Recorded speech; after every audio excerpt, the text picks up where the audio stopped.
Babangon sa makabayang serbisyo publiko.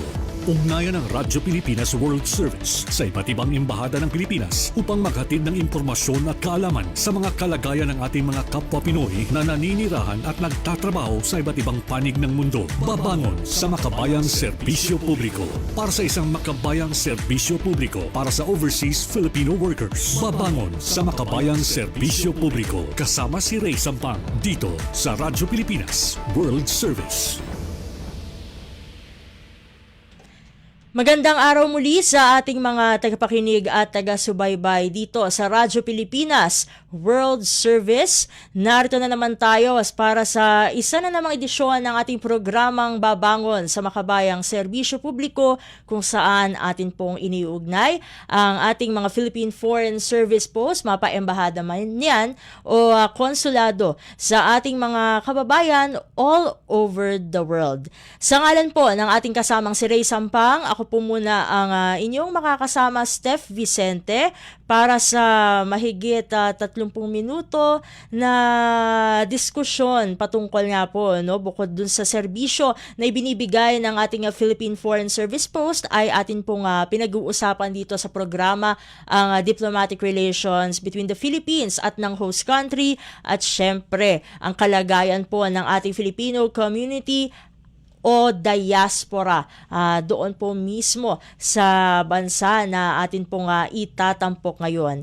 Ngunit bago po ang lahat, bago natin simulan ang ating diskusyon, ay magpapasalamat na agad-agad tayo sa ating mga kasama dito sa studio. Actually, hindi mga kasama, kundi kasama lang, dahil siya rin ang nagsisilbing master control at kumukontrol din ng Warcast natin ngayon, si Justin Osias.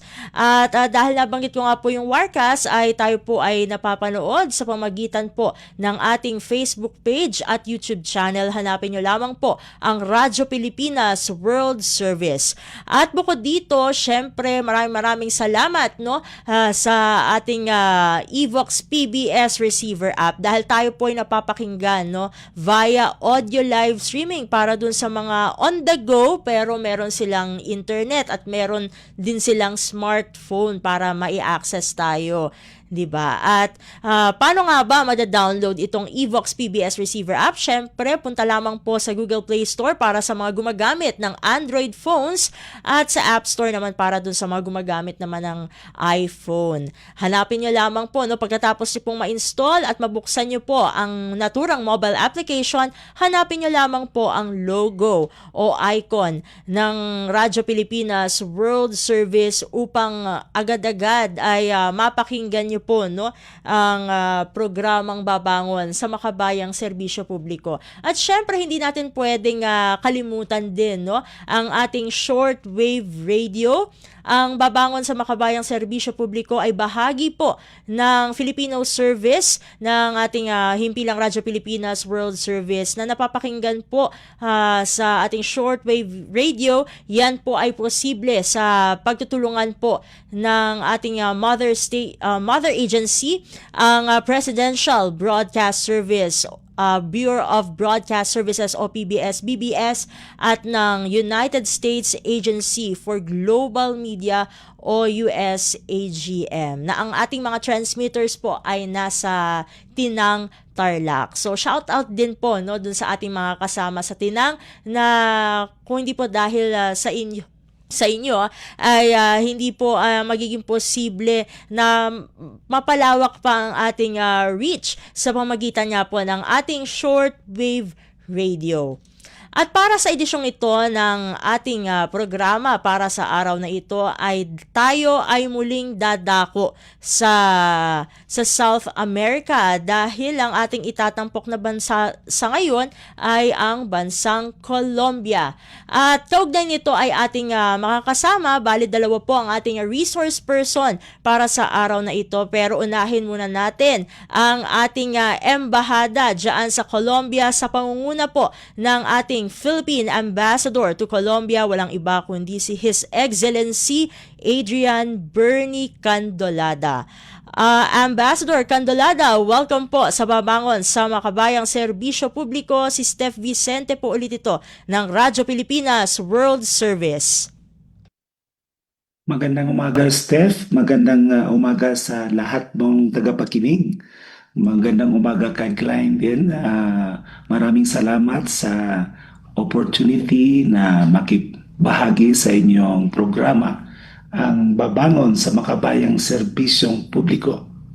Maraming salamat din po, Ambassador, sa pagsama niyo po dito sa programa. It's an honor po na makasama po namin kayo. At syempre, para sa side naman po ng ating Filipino community, ay makakasama natin ang isang Pilipinong guro diyan po sa Colombia. Walang iba kundi si Miss Glyne Osorio.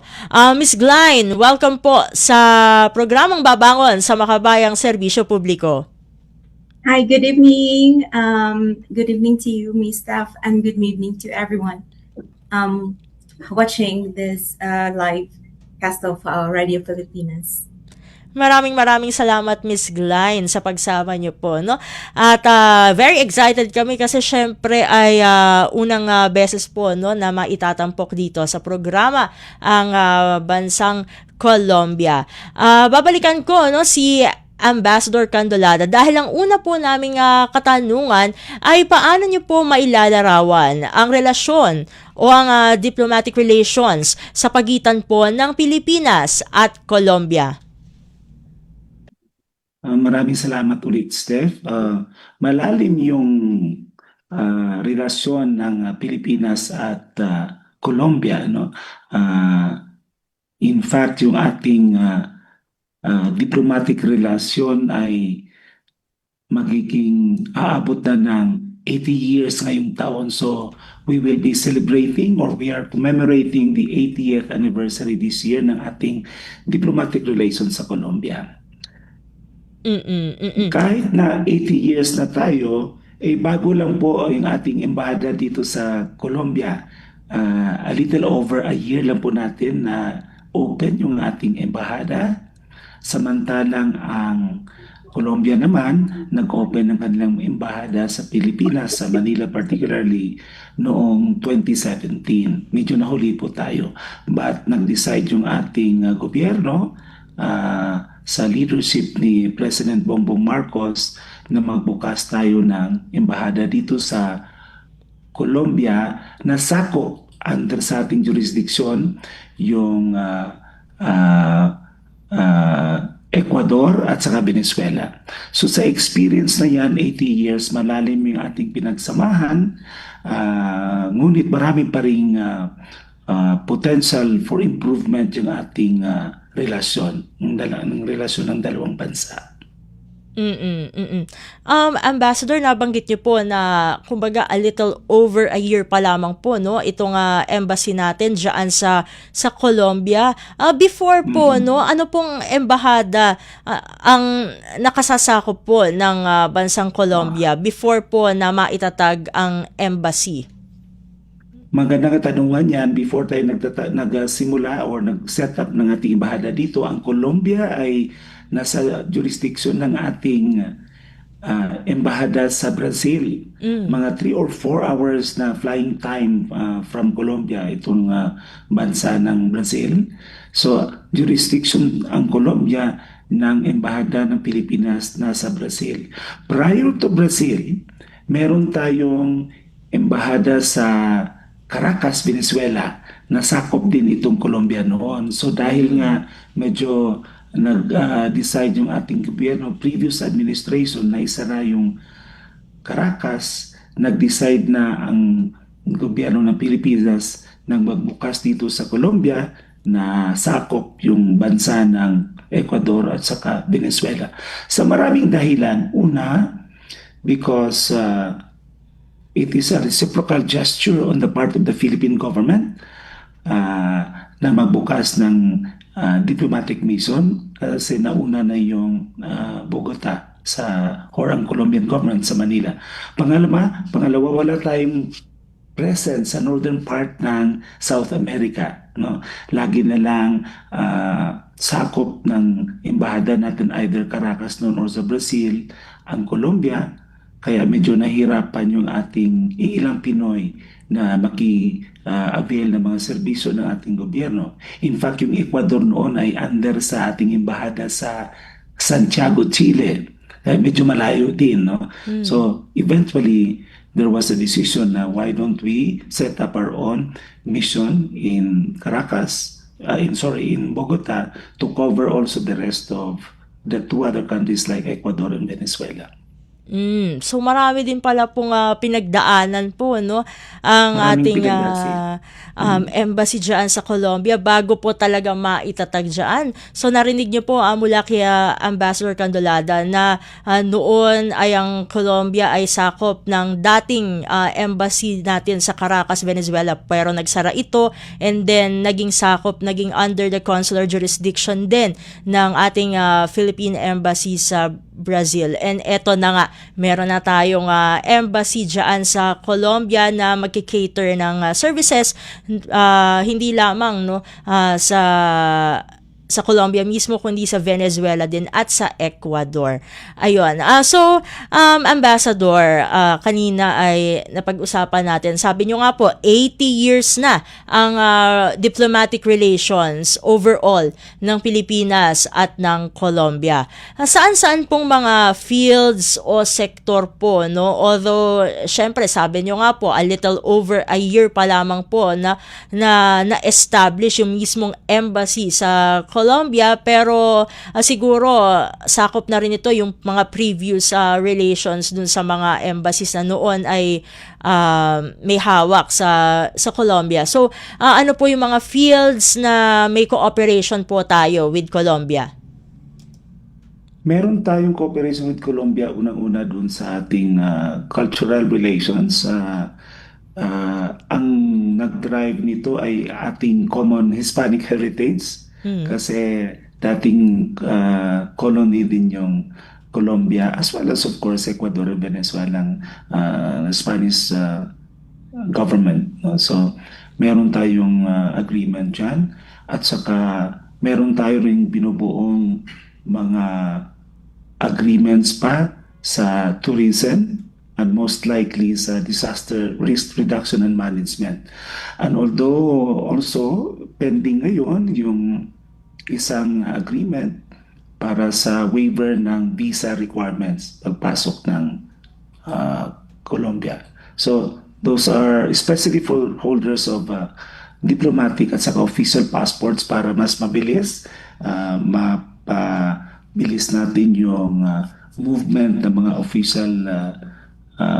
officials ng parehong dalawang bansa, no? So meron tayong mga pending at saka na-sign na agreements dyan. Meron din tayong agreement with Agricultural Research Institute ng Colombia, actually ng buong South America, naka-base dito sa Cali with our Department of Science and Technology, no? At saka may partnership yan with the Philippine government. Kaya because of distance lang, medyo may kahirapan or may kabagalan yung mga meetings, no, at saka yung mga frequency ng engagements ng both government officials ng dalawang bansa. Pero andyan yung intention, andyan yung willingness to be able to have pragmatic cooperation sa dalawang bansa.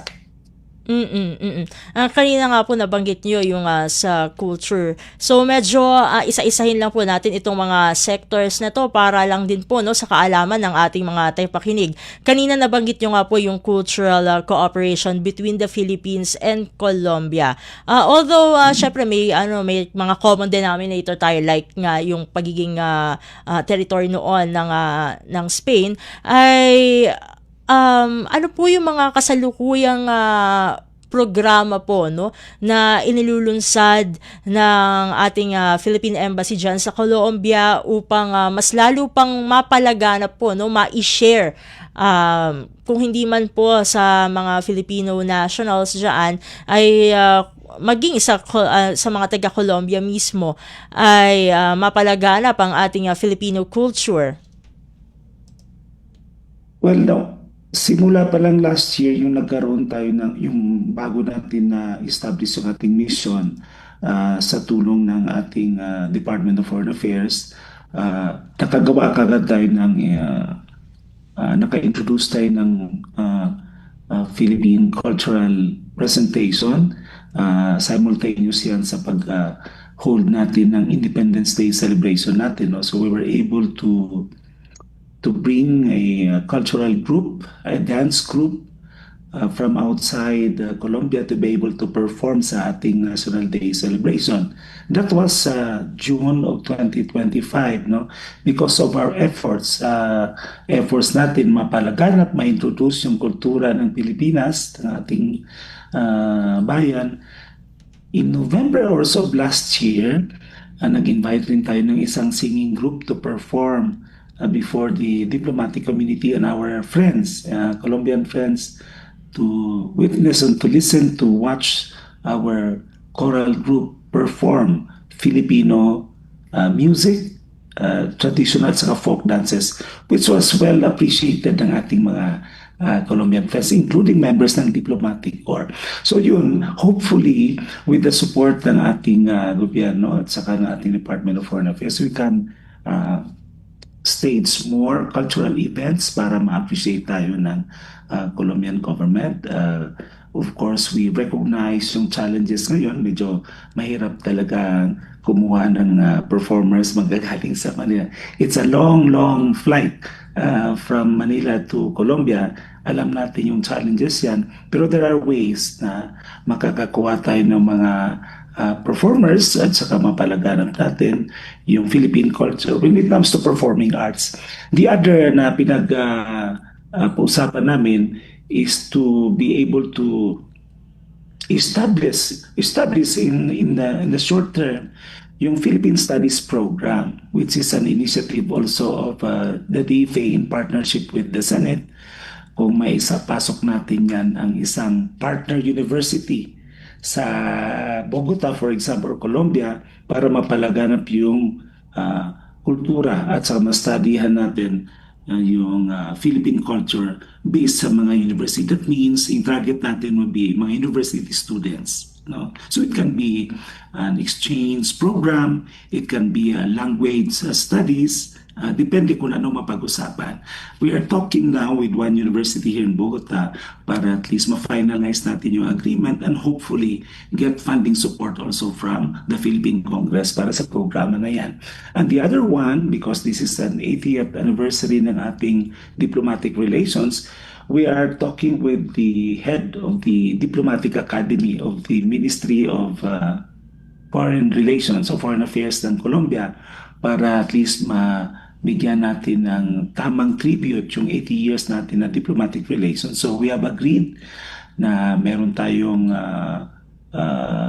activity na ilo-launch na this year, probably around August of September or September, to talk about common cooperation na pwede masuportahan ng both governments. Ito ay dalhin natin, kukuha tayo ng resource person from the academe dyan sa Manila to talk about common interest na pwedeng pag-usapan ng joint undertaking between the Philippines and Colombia dito mismo sa Diplomatic Academy ng Ministry of Foreign Affairs ng Colombia. So these are being finalized and hopefully we can realize all the projects that we have in mind at this time. Kanina din po ay nabanggit niyo po yung tourism. Pero bago natin na himayin po yun, no, yung tourism cooperation between the Philippines and Colombia, kanina rin nabanggit niyo na mahaba-haba ang biyahe mula Pilipinas papuntang Colombia and vice versa. So sa ngayon po, wala pang direct flight po, no, Ambassador? Wala talagang direct flight and it's a long flight. So usually ang stopover niyan would be, ang popular route is via Istanbul, Manila, Istanbul, Bogota, or you can pass by the US, no? Dadaan ka ng US, either LA or San Francisco or even Canada. Tapos pababa rito sa Colombia. And the other one would be also other parts of Europe like Madrid or The Hague or Amsterdam or even London. And still, also yung Abu Dhabi offers also flights na galing Manila uh, to Abu Dhabi, Abu Dhabi to, or Dubai, Dubai to Bogota, and also Qatar until daroon ng suspension at this time ng mga flights. So, maraming access yan, maraming pwedeng gawing, maraming rota available. Yun lang ang habala ng flight kasi Istanbul to Manila, it's around 15 or 16 hours, if I'm not mistaken. Then a stopover about 7 or 9 hours. Then another 10 or 12 hours going to Bogota. It's really quite long. At kanina nabanggit nyo nga po, no, yung at least maayos po yung sa visa, no? So, ang goal po ba natin ay maging visa-free ang pagpasok po ng mga Pilipino sa Colombia? At this time, visa-free naman tayo. If you are a Filipino passport holder, meron binibigyan tayo ng 30 days na visa or validity ng iyong stay. No? It can be extended and then for another 30 days, depende sa reason. For tourism purposes, okay yun. Sila din pwedeng pumasok sa atin na visa-free. Doon lang sa official and diplomatic passports, usually merong regulation yan. So we want that also included as visa-free. We have for Singapore, for Ecuador, we offer Ecuador visa-free also to the Philippines. Pero ang problema, yung ating Philippine passport holder, mga kababayan natin kailangan ng visa papasok ng Ecuador. So it will be one of the targets of our visa or waiver visa requirements, waiver visa requirements agreement. We are also targeting Ecuador na pwede natin mapag-usapan na probably mag-agree tayo sa isang MOU na i-waive na yung visa requirements. At yun nga po, no, nabanggit nyo po na visa free, so hindi naman tayo masyadong mamomblema when it comes to promoting tourism. Pero ano po ang kumbaga ay mga programs po, initiatives na ginagawa po ng ating Philippine Embassy sa Colombia upang ma-promote hindi lamang sa mga Colombian nationals kundi maging sa, dahil nga sakop yung Ecuador and Venezuela, ma-promote din po sa kanila ang ating turismo. Yes, yun ang challenge sa atin, and in fact, we are thinking of ways paano natin promote Philippine tourism kasi it's a surprise maybe to you and to our listeners na karamihan sa ating Colombian friends hindi rin familiar sa Philippine situation or the history ng Filipinas. Probably they would know na Filipinas yan, may common Hispanic heritage tayo. Pero yung history at saka yung knowledge about Philippines and Philippine culture are very limited. No?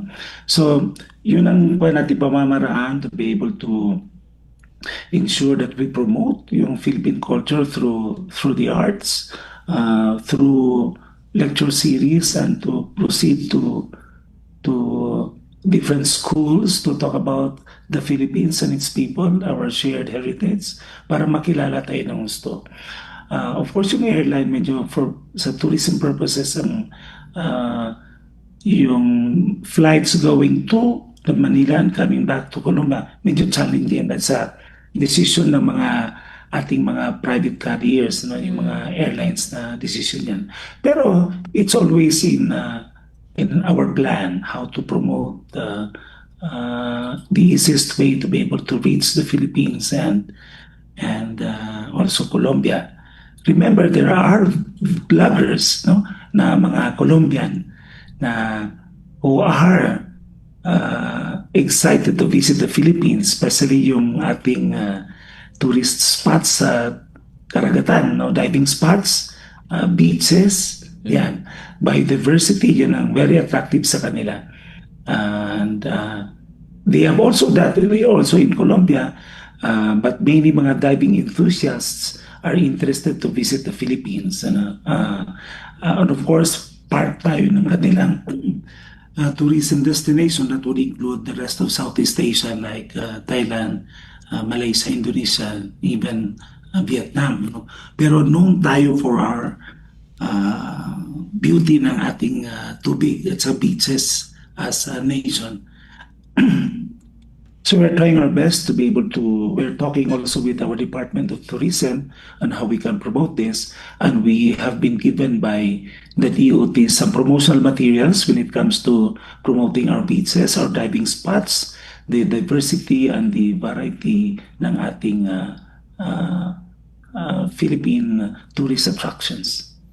And of course, lastly, bago tayo magawin no, sa ating Filipino diaspora, particular sa ating overseas Filipino workers, and syempre yung mga migrants na din po, ay kanina nabanggit nyo na isa sa mga fields no, na merong cooperation ang Pilipinas at Colombia ay agrikultura. Maaari nyo po ba nga i-expand no, kung ano po yung mga ginagawa po ng ating Philippine Embassy sa Colombia upang mas lalong mapalakas ang ating agricultural cooperation with Colombia?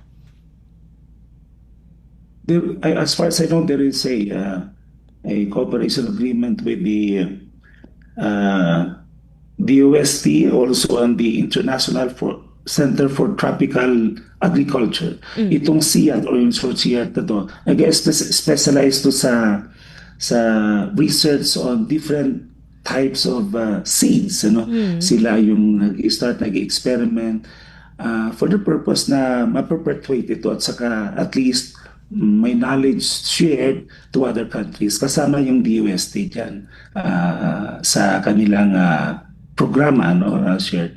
And also there is ongoing negotiation between DOST at saka yung iba pang counterpart nila dito sa Colombia para ma-exchange yung experience and knowledge on in agriculture, agricultural cooperation as a whole. So, from time to time, may mga DOST delegation na pumunta rito, bumibisita to talk on advanced cooperation in this field. Although limited pa lang ito, we are very much interested kasi malakas din yung agriculture production ng Colombia. They are known for their coffee exports. They are known for their cut flowers. No? Marami silang agricultural exports and meron din silang sugar cane. So there's a lot of things that we can learn also from them, and through cooperation with our Department of Agriculture, Department of Science and Technology, and also research institutions, we are hoping na mapalakas natin cooperation and have a good exchange of ideas, resources, as well as experience to be able to advance agricultural productivity.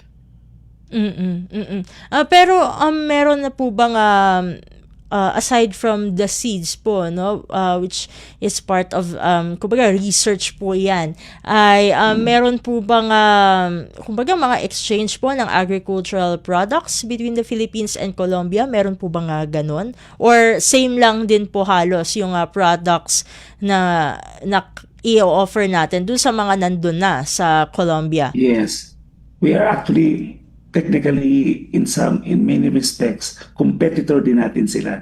Although malakas sila sa coffee, we're producing our own coffee for our own domestic needs. Medyo kulang pa tayo ng produce to be able to address our own domestic needs. Pero ang Colombia is really known for their coffee exports.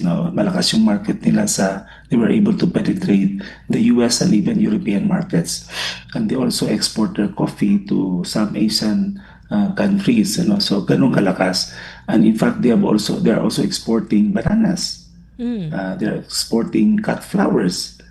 Bananas, competitor din natin sila.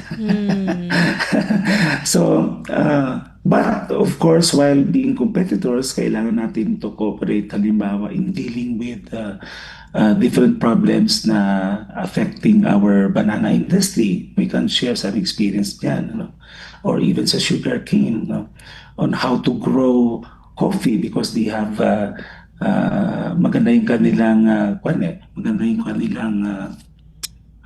natural resource dito, talagang fit for planting coffee dahil mountainous area, mountainous region, and they have a lot to offer, no, na coffee din. Sa atin din, we are known dun sa northern part ng Philippines, and of course in Mindanao. So yun ang ating mga known coffee growers. Pero sila marami, no, from north, central up to south, they are known for coffee production. Malakas talaga. So the observation is that competitor natin sila. At the same time, we want also to gain more knowledge on how they produce their own agricultural products. So, kumbaga po, exchange po ng best practices po, no? When it Yes, comes success and best practices, kasama na yun. Ito naman po tulad ng ating nabanggit kanina ay mapupunta na tayo, no, sa ating Filipino diaspora. So, Ambassador, kanina nabanggit yun na nga po na bukod sa Colombia ay sakop ng consular jurisdiction po ng Philippine Embassy sa Bogota ang Ecuador and Venezuela. So, sa kada bansa na po na ito, ilan po ang mga Pilipino? As far as we are concerned, ang Pilipino sa tatlong bansa na sakop natin, hindi naman ganong karami. No?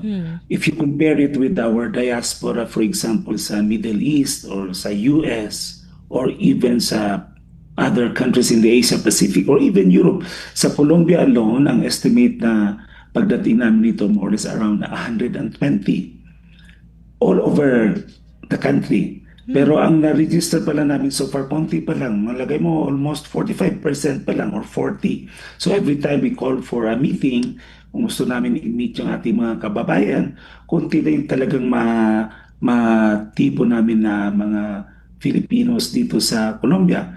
Well, one reason is that ang ating mga kababayan nakasentro sa tatlong cities, no? Particularly Bogota, Medellin sa central area, and a little sa Barranquilla and Cartagena sa north, malapit sa Caribbean. So, ang pinakamaraming talaga would be Bogota at saka Medellin. Karamihan dyan mga professionals, pero maraming percentage yung mga dependent spouses ng locals ng mga Colombiano. So, they're married to Colombians, kaya dito may mga family na sila. The rest would be mga missionaries, teachers na Larry Klein. Yes. Si Klein matagal na yan dito, kaya maraming alam yan tungkol sa Pinoy, ang mga Filipino dito sa Colombia. In Ecuador naman, more or less 100 din ang mga Pinoy. So far, kunti pa lang rin na-gather namin in spite of our efforts to be able to reach out to them and get more data about Filipinos in Ecuador. Ang karamihan dyan, concentrated din sila sa city ng outside ng capital city ng Quito. Sa Quito, konti lang. Pero doon sa south, sa I forgot the name. Manta, the other one is anong city yan? Sa where we usually hold our cultural outreach. It's a city na maganda siya because it's a heavy populated city.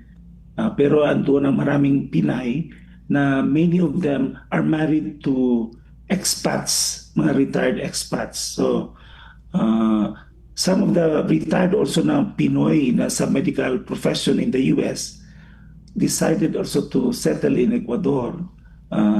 And in fact, nag-establish na kanilang residence. So more or less, our estimate namin ay more or less 100. I'm referring to the city of Cuenca, no, na southern part of Ecuador, mga 45 minutes from Quito. Doon ang maraming Pinoy talaga. No, all over the country, you will notice that manggagaling sila sa Central Luzon, mayroong taga Baguio, may Manila area, may Cebu. In fact, some of them are from Mindanao. No? And many of them are married to expats. Sa Venezuela naman, ang estimate namin is less than 100. And karamihan doon ay mga religious na missionaries, mga matri natin. Meron ding professionals. And the rest, mga spouses ng Venezuelans, no? So karamihan sa kanila outside Caracas, ang karamihan would be in the city of Barinas, that's the northwestern part ng Venezuela, and one or two are scattered in other parts of Venezuela. So all in all, ang Pinoy as of latest count natin sa Venezuela around 47. Pero yung mga dependents nila na wala pang passport, Philippine passport, mga 17 or almost 20, yung mga anak ng mga Pinoy na to na married to locals ng mga Venezuelan. So, if we include yung kanilang mga anak at saka lalo ng mga anak that would be around 50 plus no, na mga Pinoy nandun sa the whole of Venezuela, no?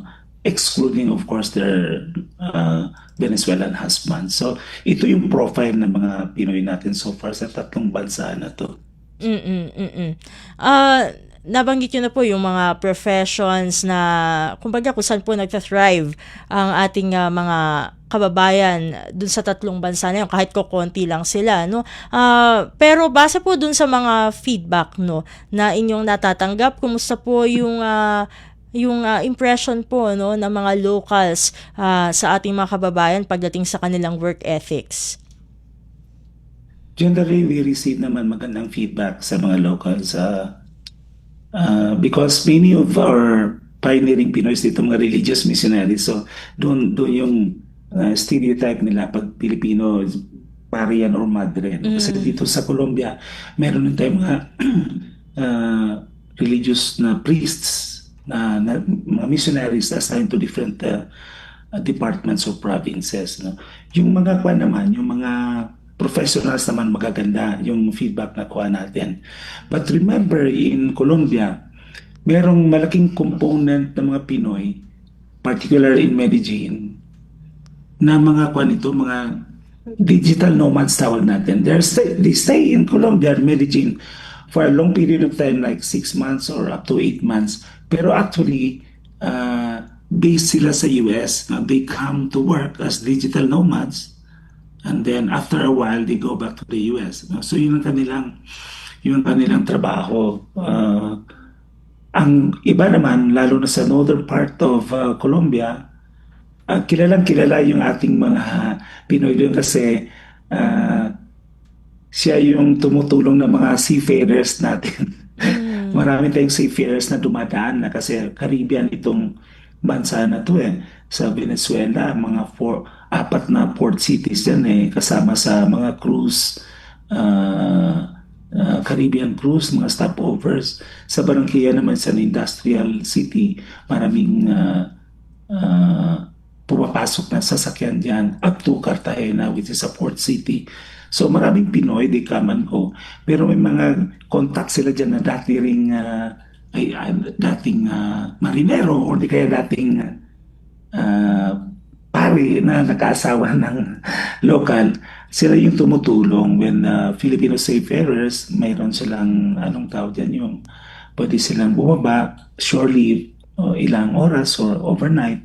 Sila yung nag-guide sa ating mga kababayan to shop, to dining, kung ano mga needs nila.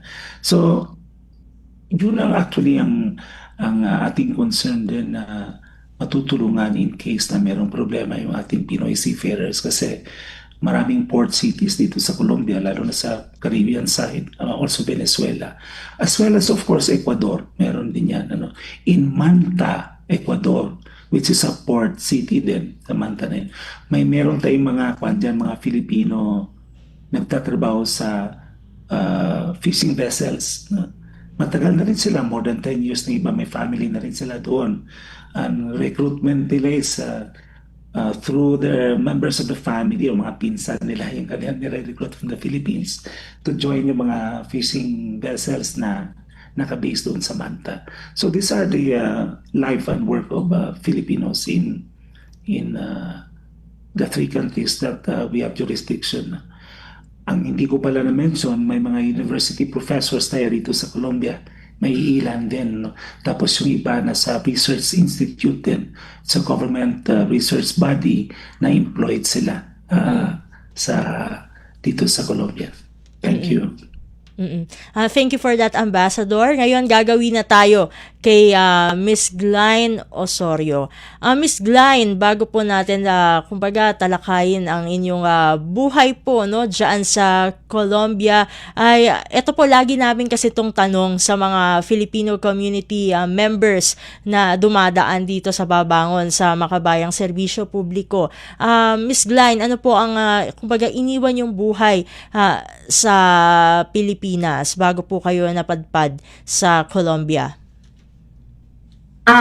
Well, before I came here, I was actually, by the way, I'm originally from Cebu, Philippines. So if you've noticed, I'm sorry for my Tagalog.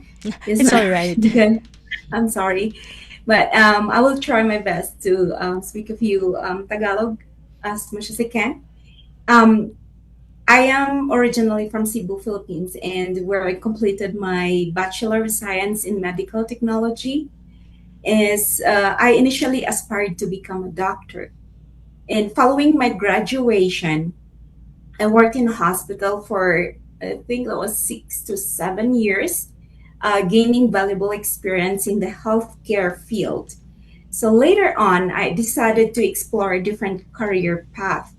And I think, I was eager to broaden my horizons, which led me to work as a quality analyst at Convergys. That was Convergys at that time. And now I think they're Concentrics. So I hope you're familiar with that one. Yes. And during my 6th year, I was given the opportunity to train new hires. It was through this experience that I discovered my strength and passion for training and teaching. So, motivated by this realization, I pursued a certification in teaching English as a foreign language, that's TEFL. And obtaining this qualification, it opened new doors for me and allowed me to transition into the field of education. So shortly after, I was given the opportunity to teach here in Colombia. And after completing my training, the academy facilitated my relocation from the Philippines. So that marks the beginning of my teaching career here. 2015, yeah. 2015, tama po, 2015 kayo po na nandyan sa Colombia? Correct. Bale po, kung 2015 ay mag-11 years? Yes, ma'am. 11 years. Matagal-tagal na rin po pala, no? Kayo na nandyan sa Colombia. Mula nung kayo po ay napadpad sa Colombia, bilang kayo po ay, syempre, bago, no? Lahat ay bago kapag napupunta sa ibang lugar. Kumusta po yung mga umpisa, no? Yung mga early years, probably early years ng inyong pananatili sa Colombia. Ano po mga adjustments ang inyong ginawa bago po kayo tuluyang naka-adapt sa culture, sa pamumuhay ng mga locals dyan? Actually, before I came here, I tried to research about Colombia. And there's not much difference when it comes to religion. They have a lot of Catholics here, and I think they're Catholics here, more 80%, something like that. And with regards to religion, there was no difficulties in my part. Also, what drove me crazy was the weather in Bogota. Bogota is very cold, and it always rains. We're 3,000, like 200 meters above sea level. And I think yun lang po yung, I think nahirapan akong mag-adjust sa weather and the language, which is Spanish. Kasi wala po akong background sa Spanish when I left. And yun lang po. And then because the time, when you're a teacher in Colombia, especially you're a foreigner, they're really respectful to you. And that time it was difficult because it was the time when we had this Miss Universe where Colombia and Philippines we're trying to get that crown. Yes, yes. So yun po kasi I have experienced like a little there was a little off when I tried to open a bank account with the bank called BBVA. And there was no issue before of that Miss Universe. They told me that's why the academy sent me there to open the bank account. However, when they saw the passport that I am a Filipina, so they were trying to change their protocol, and they told me that they cannot open the account for me that time. And years after, I was able, when I came back and asked them, they told me that yes, you can open an account now. So it was in my mind that it was because of the Miss Universe. So parang natin, very passionate pala din. Well, ang mga Latin countries ay kitang-kita naman kahit sa Facebook, sa social media ay very passionate pagdating sa beauty pageant, no, katulad nating mga Pilipino. So I guess medyo sila doon, no? Steph, I can vouch yung statement ni Glenn kasi I asked some of my Colombian friends about that incident. Hanggang ngayon, meron pa rin silang sentiment yan. Pero they can accept already what happened. Because many of the Colombians identified, tinatawag nilang yung humiliation that was suffered by their contestant. So, up to the highest level, mukhang may expression of support for her. So, medyo victim rin tayo of the incident, of what happened. Kaya may mga kakilala kami minsan na bumibisita ng Colombia. There are 2 reminders lang binibigay namin sa kanila. One, don't mention about history of common or the most popular nila rito, wanted na person. Kasi they simply wanted to forget that part of the history because they have overcome it. Pero ayaw nilang pag-usapan. And the second one, not to mention about that incident sa Miss Universe. Kasi it does not help in yung conversation mo, even if they are your friends. It changes, of course, yung atmosphere ng inyong pinagsamahan. Better not to engage in such talk para at least mas maganda yung pinagsamahan. Yeah, we believe that yung statement, observation yan tama. We found it talagang may basis naman. Valid naman yun kasi syempre although honest mistake nung host, no, nung time na yun pero syempre nandun na yung corona sa sa Colombia. Yes. That in a few kumbaga for a few minutes, no, before napunta, hindi na natin papangalanan, no, yung mga beauty queens natin. Pero eto na po, no, ang tanong ko kay Miss Glyne, although nabanggit na ni Amba kanina na kumbaga maliit lang, no, ang Filipino diaspora diyan sa Colombia, pero ano po yung meron po ba kayong kumbaga mga kasamang mga direktang kasama na Pilipino, no, sa inyo pong location? By the way, saan po kayo nakabase ngayon sa Colombia? Bogota. Capital City. Yes po. So ayun nga po, no, may mga nakakasalamuha po ba kayo na kapwa Pilipino diyan? Kumusta po sa kanila? Yes, fortunately, we have a lot of Filipinos here, especially in Bogota, since this is the capital city of Colombia. And a large number of Filipinos here in our community hold stable and fulfilling jobs across different professions. So we have, actually, these include educators such as myself, focusing on English and oral communication. We also have engineers, school coordinators, business professionals, and others from diverse fields. And we sometimes hang out, have coffee, karaoke, the never-ending talent that we have. So yes, magkakasundo naman po kami dito. It's just that the time doesn't allow us to meet as often as we can, but pag meron kaming gathering, especially now that we have the Philippine Embassy, thanks God. So, meron na po kaming mapupuntahan pag may event tayo. Unlike before, now we just meet in a plaza or park, somewhere in a coffee shop, something like that, because we don't have that common, like a house or a place where we can meet and provides us the venue to have all the Filipinos here in Bogota. Eto naman po, no, bukod dun sa mga nabanggit nyo kanina, no, yung mga concerns na, yun nga, yung medyo nagkakaroon ng off, no, kapag na-touch yung ilang history dyan, no.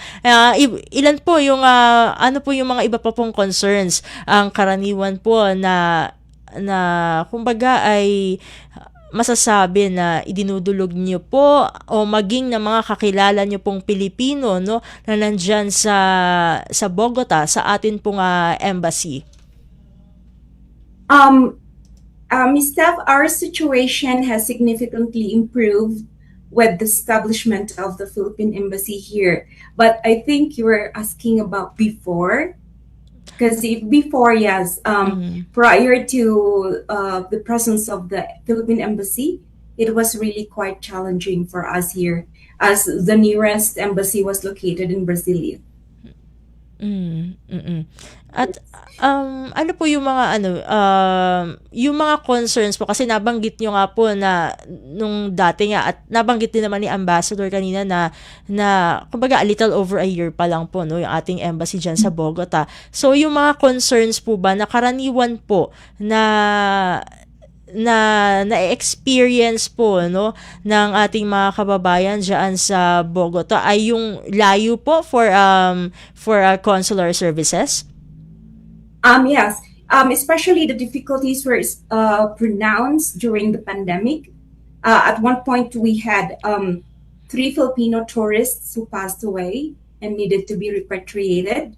So during that time, I was really deeply grateful for the unwavering support of the Philippine Embassy in Brasilia, kahit malayo po sila, whose team consistently guided me through the necessary processes and provided assistance every step of the way. Yun po ang problema kasi nung wala pa tayong embassy rito, kasi yung access to important services hindi po ganun ka-efficient, especially the pandemic time.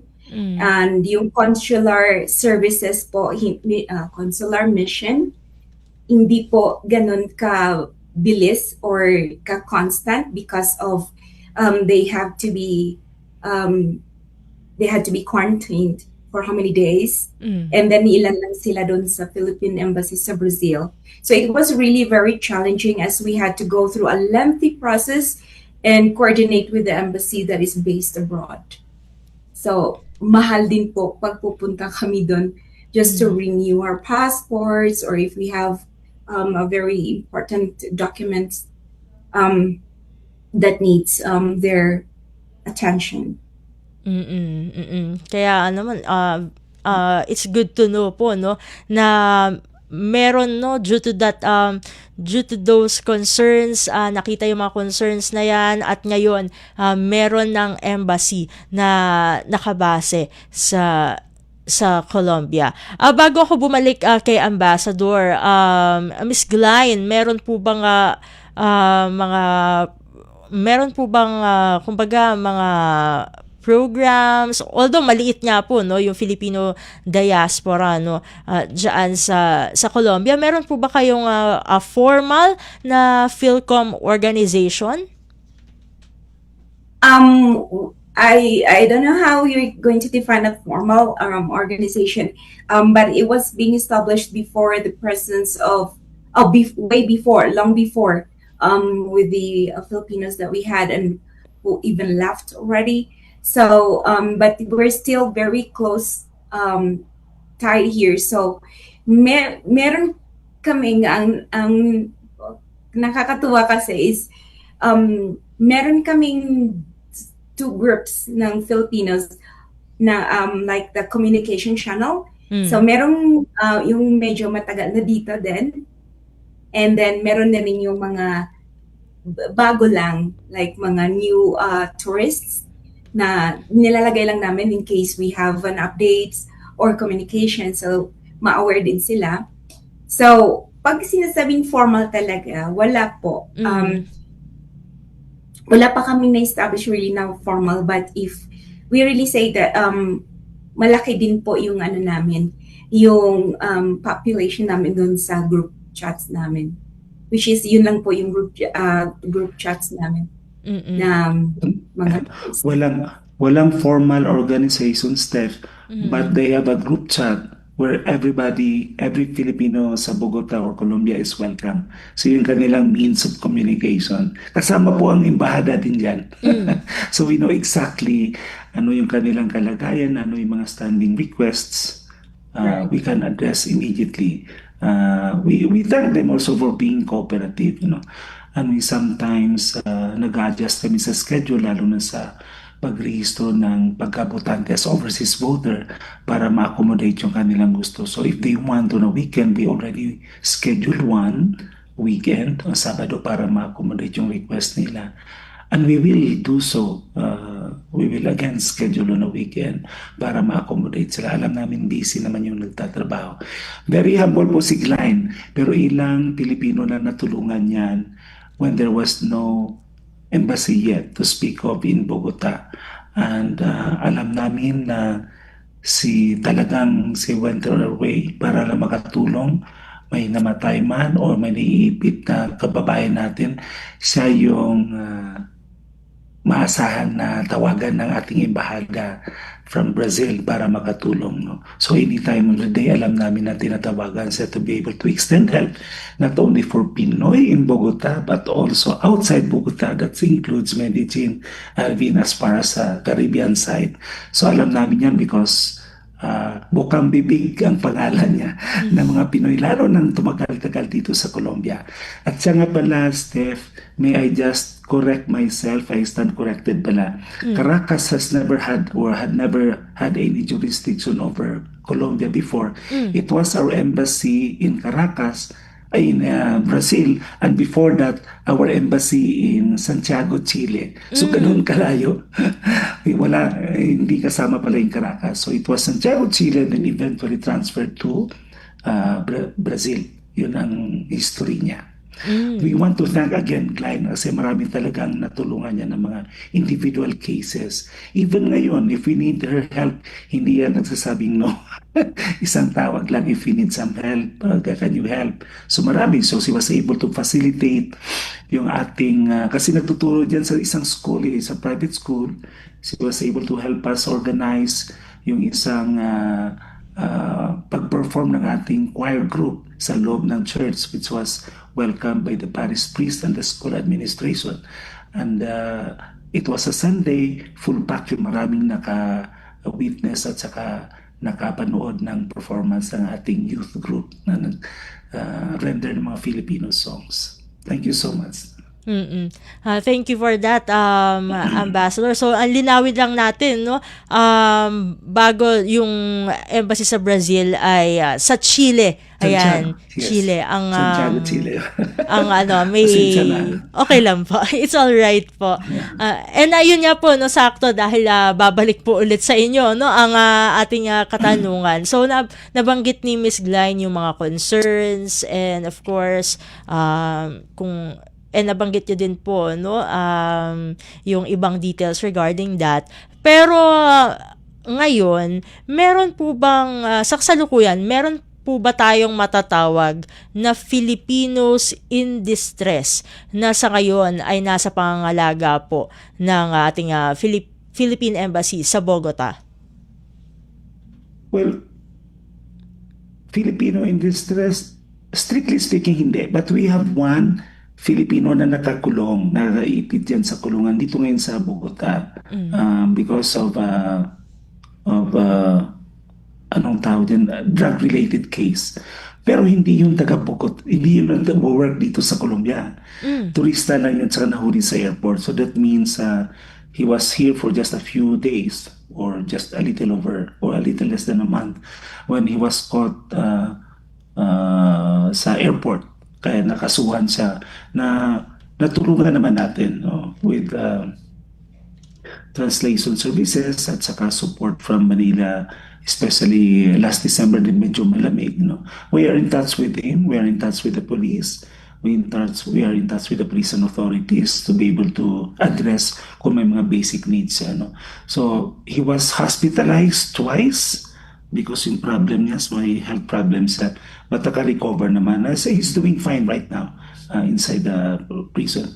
In other cases, wala naman tayong na-encounter. May mga 1 or 2 cases about nawawala ng passport. Yun, we want to address that. Ano. Medyo difficult lang is yung may mga medical cases na hindi from Colombia, pero sa mga neighboring bansa, no? Like from the Caribbean, may mga Filipino workers natin doon nagtatrabaho. Pero for emergency, dito dinadala sa Colombia for medical help, no? Sometimes emergency yan by chopper or what, ano. So we learned about the case only when a hospital or a Filipino fellow Pinoy bring this case or brought this case to our attention, ano. So natutulungan naman natin yung mga kababayan natin na dinadala dito sa Colombia. The only reason why dito yung dinadala because many of the Caribbean o many countries na located sa Caribbean, lalo na Pinoy, kailangan mo ng visa kung gusto mag-avail papasok sa US eh. So the easiest way na walang visa at saka may maganda namang healthcare system dito sa Bogota. So we have 2 cases already in the past na natulungan natin. Na-repatriate yung isa through medical evacuation with the help ng ating OWA. OWA in Washington, which has jurisdiction over South America and the Caribbean. Ang isa naman seafarer na binababa muna dahil nga nagka-problema, dinala rin dito sa Bogota na hospital and he was able to recover naman. So generally, bihira din yung mga cases natin of Filipinos in distress. Ang may mga problema naman na lumalabas from time to time, related naman sa family, family problems like custody of children, may problema sa expat din nila na husband. Yun ang medyo mahirap i-deal dahil na minsan medyo malayo and kailangan ng psychological na counseling or emotional na help. No? So, minsan naman naagapan natin ng husto. Pero these are very few and far between na cases. Bagamat gusto kong pahabain pa ang ating diskusyon pero mukhang wala na tayong oras. Pero bago po natin natapusin itong panayam, siguro magawi muna ako ulit kay Miss Glyne. Ano na lamang po ang inyong final message para sa ating mga tagapakinig at kung meron po kayong mga activities na gustong i-share ay maaari niyo pong ibahagi din. Go ahead po, Miss Glyne. We are truly grateful to the Philippine Embassy for being here. I sometimes mistakenly call Amba as father because I'm used to our principal who is a father. So Ambassador Adrian for being here, the team, as it has made a significant difference in the lives of Filipinos in the community by providing accessible assistance and services. So actually, I would like to tell you that your presence is truly a blessing and a major milestone for Filipinos here, as it now allows us to access important services more efficiently. Laking tulong po yun. And thank you po, Radio Filipinas, for your support and staff for providing a platform to share our message to our kababayans out there. God bless you po, always. And also, we're continuing the ties between my school, and we are still looking for another school to share and to widen our culture in Philippines, to also bring Philippines here in Colombia by sharing it through schools and actually sharing our food, our services, and what we can provide and what we are proud of. Sports, our dances, we're going to teach that to the kids in my school so that we are just like bringing the Philippines here in Colombia. So sana po patuloy po tayong ano mong tawag nito sa Tagalog? May naalala ko mamayagpag dito sa Colombia. Yes. Thank you so much po, Miss Glyne, sa uulitin po. And syempre, Amba, ang inyong final message at kung meron pong mga future events na dapat abangan ng ating mga kababayan sa Colombia, Venezuela o Ecuador, maaari nyo pong ibahagi din. Go ahead po, Amba. Thank you so much for the opportunity to be with you ngayon sa programa niyo, Steph. And to our kababayan here in Colombia, Ecuador, and Venezuela, stay tuned sa mga programa natin. If you can come, we will have a June celebration ng ating Independence Day. If you can come and join us, mas maganda, it's an opportunity also to meet Filipinos na imbitahin natin sa event na yan para at least mas masaya at saka maalala natin ang ating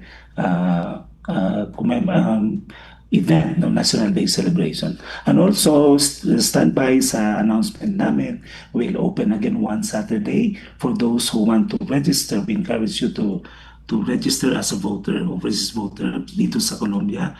We will open the embassy one Saturday morning para ma-accommodate kayo lahat. Alam namin na medyo malayo yung taga-Ecuador, pero we'll find a way also to visit them, most likely, if not June, then towards the second semester para at least mabisita natin sila. And then also mga kababayan natin dyan sa Caracas, we want to arrange also one consular service for them para at least mabigay natin yung ating services mas malapit sa kanila. They don't have to travel to Caracas to avail of our consular services. And most likely within this month, we will also visit Caracas to be able to present our credentials as the Philippine ambassador to Venezuela. Hopefully, matutuloy yan so we can engage more our kababayan in Venezuela na wala na ganong hassle. Maraming salamat and thank you so much for this program, and I hope that we can continue more engagements with a public service like yours na nagbigay sa atin ng platform para at least makilala kahit na bago lang kami dito sa Colombia. Maraming salamat po. Maraming salamat din po, Amba. Sa ulitin po, at maging kay Miss Glyne, ayan, hopefully hindi ito ang una't huli na pag-uusap po natin dito sa programa at maging sa ating himpilan in general. Mabuhay po kayong dalawa. At ating po nakasama ang dito sa programang Babangon sa Makabayang Serbisyo Publiko, ang ating Philippine Ambassador to Colombia, His Excellency Adrian Bernie Candolada, at ang ating Pilipinong guro dyan sa Colombia, walang iba kundi si Miss Glyne Osorio. Ayan. At bago tayo magtapos, syempre, bigyan na rin natin ng shout out, ayan, sa ating master control, nandyan din si Ma'am Susan Aison. At sa ngalan pa rin ng ating kasamang si Ray Sampang, ako po ang inyong lingkod, Steph Vicente. Isang mapagpalang araw po sa ating lahat. Babangon sa Makabayang Serbisyo Publiko. Ugnayan ng Radyo Pilipinas World Service sa iba't ibang embahada ng Pilipinas upang maghatid ng impormasyon at kaalaman sa mga kalagayan ng ating mga kapwa Pinoy na naninirahan at nagtatrabaho sa iba't ibang panig ng mundo. Babangon sa Makabayang Serbisyo Publiko para sa isang makabayang serbisyo publiko para sa overseas Filipino workers. Babangon sa Makabayang Serbisyo Publiko kasama si Ray Sampang dito sa Radyo Pilipinas World Service.